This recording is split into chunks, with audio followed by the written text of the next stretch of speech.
Hola, espero que estén muy bien. Hoy vamos a hablar sobre uno de los síndromes que se considera una emergencia oncológica, que es el síndrome de compresión medular.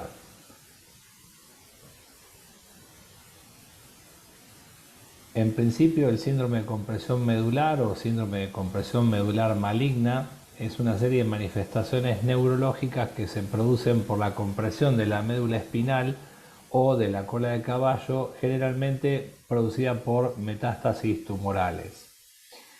Es un síndrome que ocurre en el 5 al 10% de los pacientes con cáncer. Está en aumento en este momento dada la mayor sobrevida de muchos de los pacientes que padecen tumores que son pasibles de ser tratados con los nuevos tratamientos, en especial de inmunoterapia, inhibidores de tirosina quinasa, etcétera.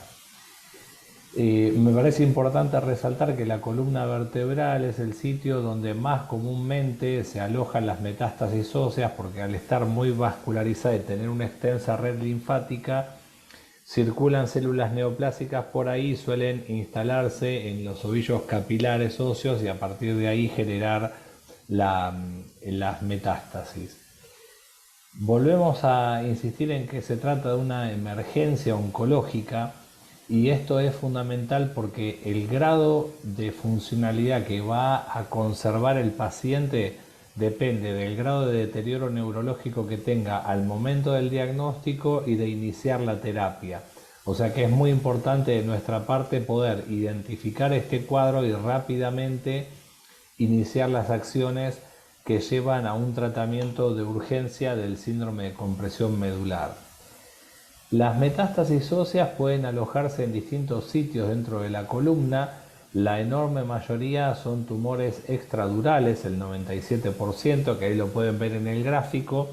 Suele afectar la parte posterior del cuerpo vertebral y a partir de esa afectación de la parte posterior comprimir la cara anterior de la médula espinal.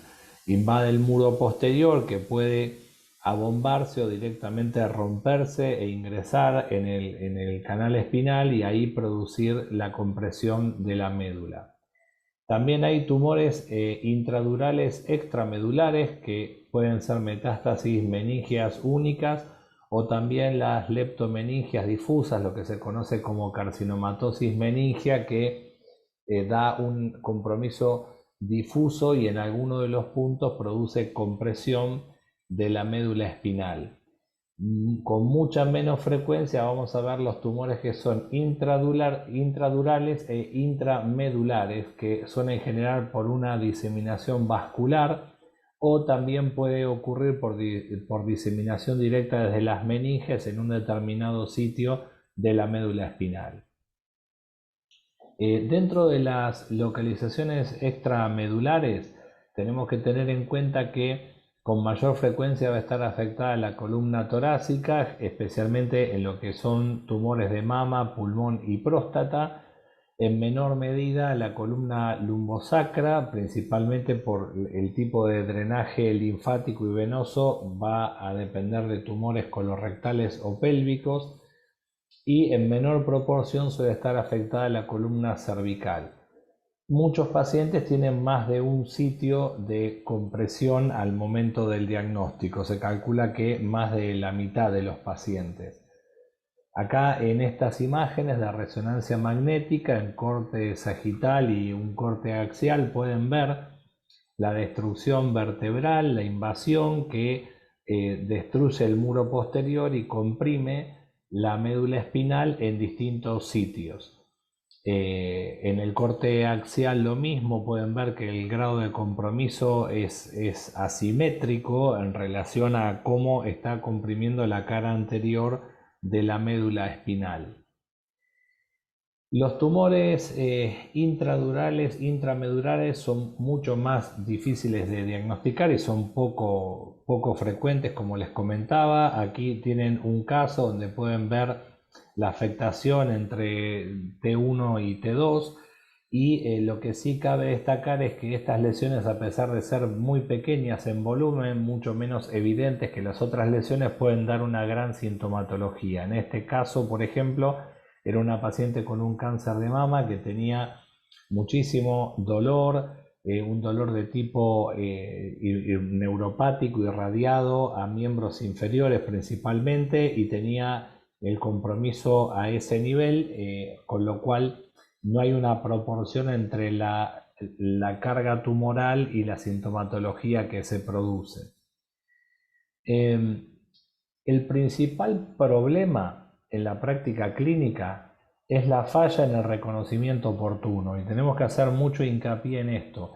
La mayor parte de los pacientes llegan con un síndrome de compresión medular que lleva varias semanas, en promedio se calcula que entre 7 y 8 semanas, desde que inició el dolor hasta que finalmente fue detectado el síndrome de compresión medular y se procede a algún tipo de tratamiento.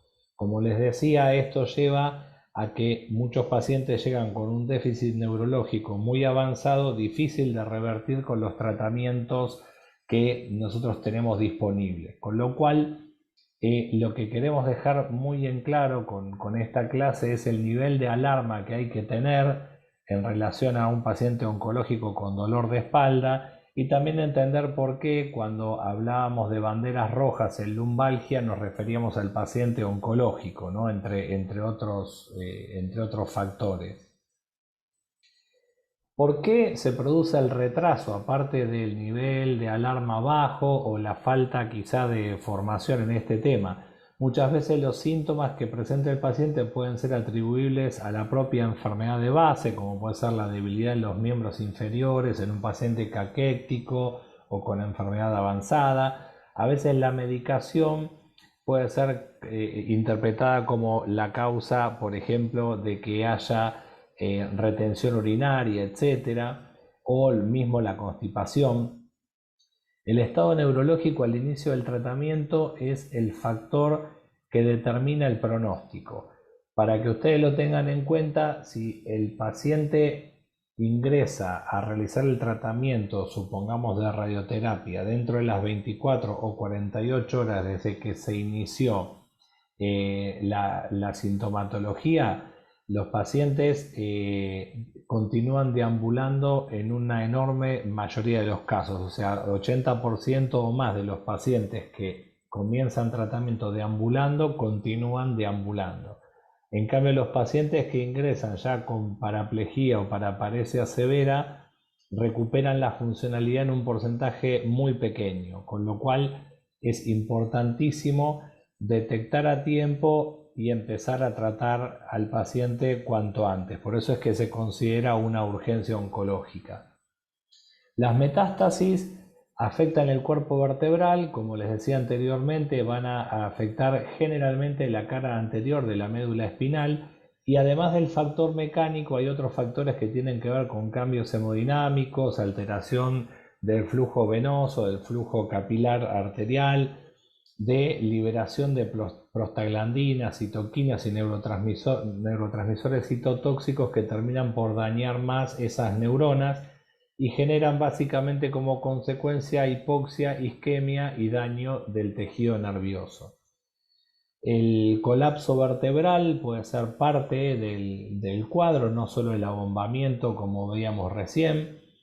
Y tengan en cuenta que también puede haber casos de diseminación del tumor a través del foramen intervertebral sin que haya afectación estrictamente de los cuerpos vertebrales, y esto generalmente se ve en tumores de testículo o linfomas. Dentro de los signos y los síntomas, el cuadro clínico tiene una serie de etapas o de signos que vamos a tener que detectar, ¿no? En el primero vamos a detectar solamente dolor, después va a estar el déficit neurológico y después finalmente la disfunción autonómica y la parálisis. El dolor está presente en la enorme mayoría de los casos. Yo le diría que es raro el cuadro de compresión medular sin dolor. Como les decía anteriormente, la duración media es de 8 semanas. Fíjense el tiempo que pasa en general entre que el paciente presenta síntomas y alguien detecta el cuadro. Tiene características mecánicas, empeora con los movimientos, con la maniobra de Valsalva, con la tos o el estiramiento. A veces hay irradiación, que puede ser por afectación de la raíz nerviosa o de cola de caballo, y a veces puede haber afectación de más de una raíz y puede ser unilateral o bilateral dependiendo del sitio del compromiso. La percusión vertebral en general o la presión sobre la vértebra suele producir un agravamiento del dolor en el sitio de lesión. Hay un signo que es el signo del Hermit, que básicamente es una descarga eléctrica que se produce en miembros superiores y puede irradiar también a miembros inferiores y que se da cuando el paciente flexiona la cabeza sobre el tronco. No es exclusivo de este síndrome porque se ve también en la esclerosis múltiple y en otras enfermedades que producen desmielinización, pero sepan que es un signo que cuando está presente nos tiene que orientar a pensar en una situación de gravedad, en especial en el paciente oncológico. Como muchos pacientes ya tienen dolor, nos tiene que llamar la atención si hay un cambio repentino en la intensidad de un dolor que de larga data venía siendo estable o digamos controlado, si hay un dolor que progresa en intensidad rápidamente, que se instala y va progresando rápidamente, si aparece el signo del Hermit, si hay aumento del dolor con la maniobra de Valsalva o al acostarse, y también cuando detecten algún tipo de radiculopatía que acaba de iniciar, ¿no?, en el paciente. El déficit neurológico puede aparecer gradualmente o abruptamente si es que se produce lo que sería un shock medular. En general se va instalando de manera gradual, excepto que haya un aplastamiento vertebral con fragmentos intraóseos en el canal, por ejemplo, o fragmentos tumorales. Suele comprometer primero la musculatura proximal y después va evolucionando hacia los músculos distales. Al principio puede haber flacidez y arreflexia en los primeros momentos de la instalación del síndrome y después pueden aparecer también trastornos de la sensibilidad. Si el lugar afectado es la cola de caballo, tengan en cuenta que puede haber trastornos de la sensibilidad bilateral o no, perineal en la cara posterior del muslo, que es el lugar de irradiación, y también en la cara lateral, pero no van a haber signos piramidales en ese caso. Y por último, como signos de compresión avanzada, vamos a tener la disfunción autonómica con una debilidad motora severa o paraplegia generalmente ya instalada. La retención urinaria es el signo más frecuente, la alteración de los esfínteres es muy característica.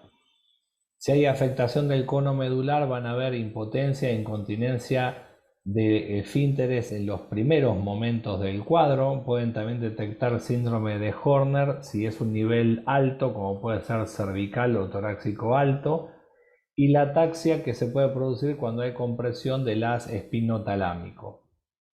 En este cuadro pueden ver un resumen de la localización de la sintomatología y de acuerdo al nivel que esté afectado, haciendo una distinción entre la médula, el cono y el epicono medular y la cola de caballo. Fíjense que, como les decía, los signos piramidales van a estar ausentes si estamos hablando de cola de caballo, y en los otros cuadros vamos a tener otros signos y síntomas que nos van a ayudar a detectar el nivel de la lesión. Para el diagnóstico, lo fundamental es contar con una resonancia magnética, es el estudio más específico para esta situación. En caso de que esté contraindicado por algún motivo, se puede realizar una tomografía computada y con mucha menor sensibilidad y especificidad podemos obtener radiografías simples que van a ver solamente alteraciones groseras como aplastamiento vertebral, la destrucción de algún pedículo, o si hay componentes blásticos o líticos nos va a ayudar a distinguirlo, pero no mucho más que eso. Hoy en día se necesita contar con la resonancia magnética siempre que sea posible, no solo para diagnosticar, sino para planificar el tratamiento que se va a realizar después.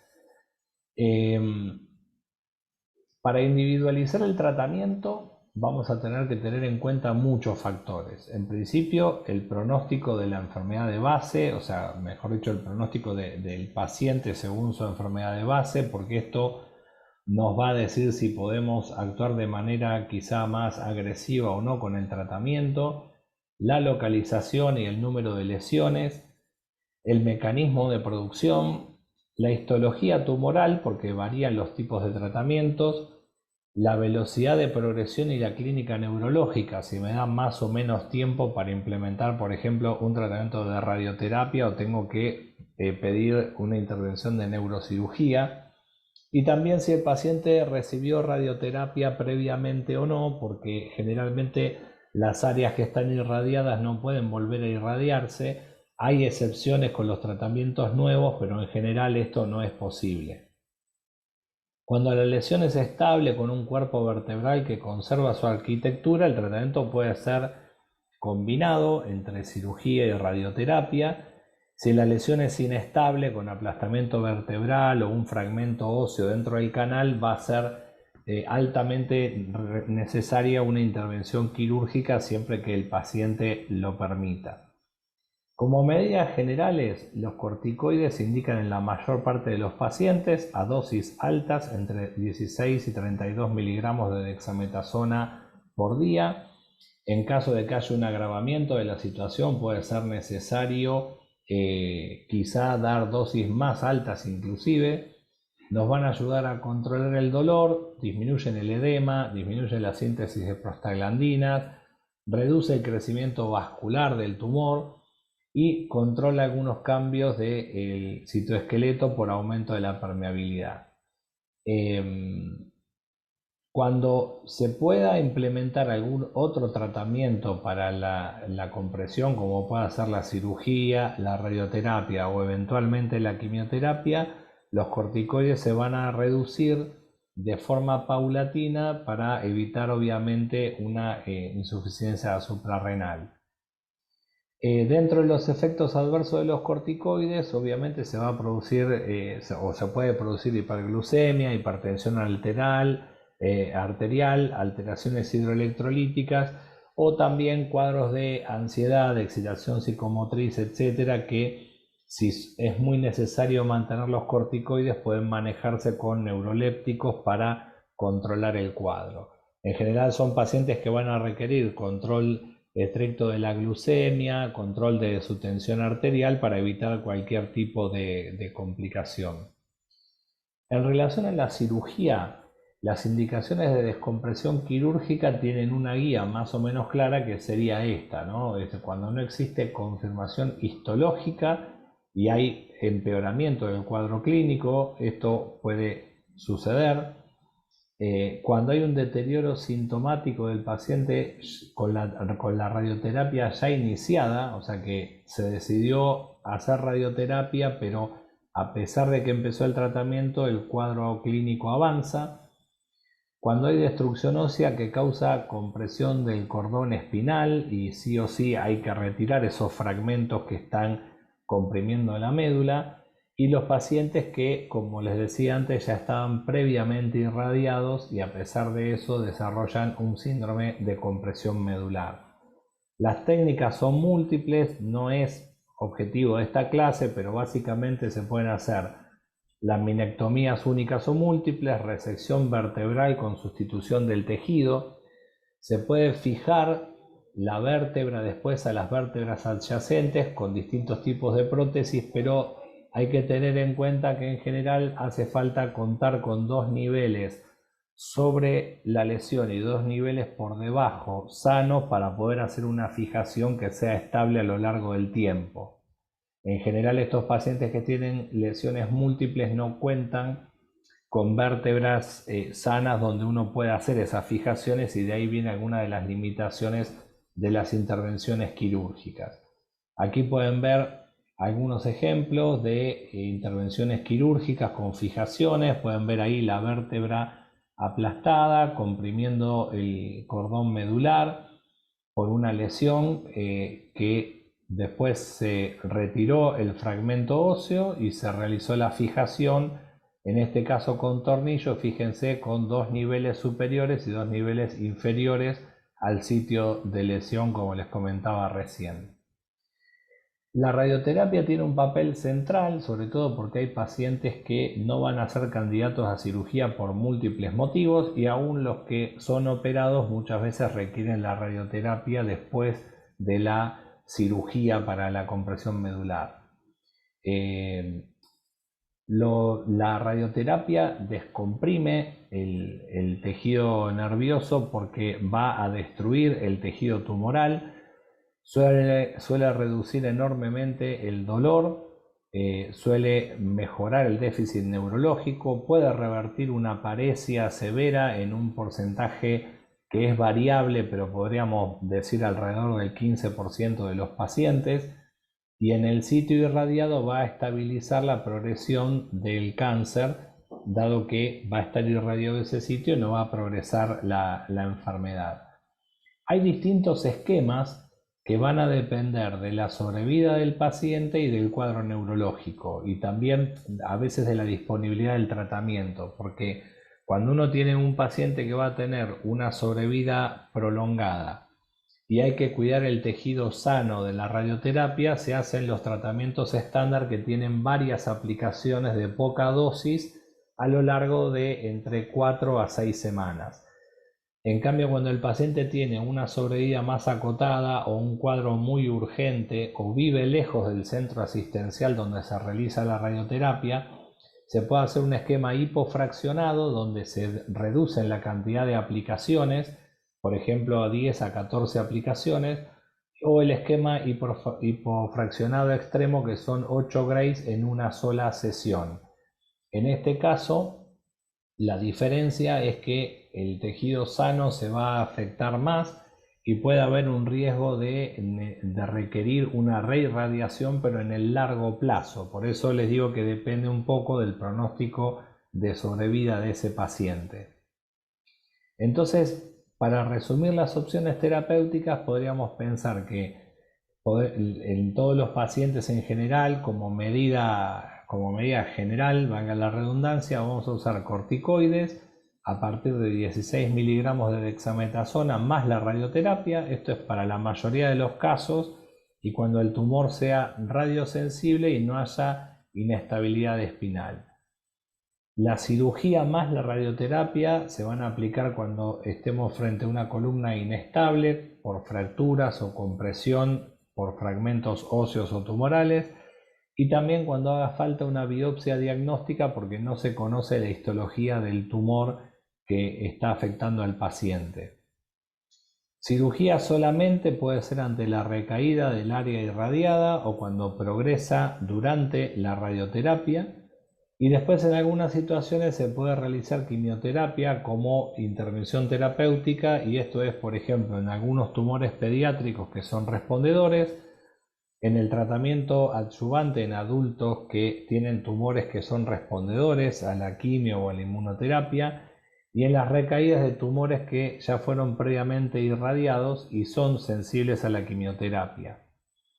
Algunas veces vamos a aplicar corticoides solamente y en general es cuando sean pacientes con enfermedad muy avanzada donde no se vea un beneficio claro de administrar ni radioterapia ni cirugía o estos procedimientos estén contraindicados por algún motivo. En ese caso se toman todas las medidas posibles para proteger la columna de un mayor daño, ya sea aplicando una faja, inmovilización, técnicas de movilización, etcétera, y corticoides a la dosis mínima posible que mantenga alivio del dolor y que evite mayor compresión de tipo tumoral. Bueno, espero que haya sido de utilidad y por cualquier duda estoy a su disposición. Muchas gracias.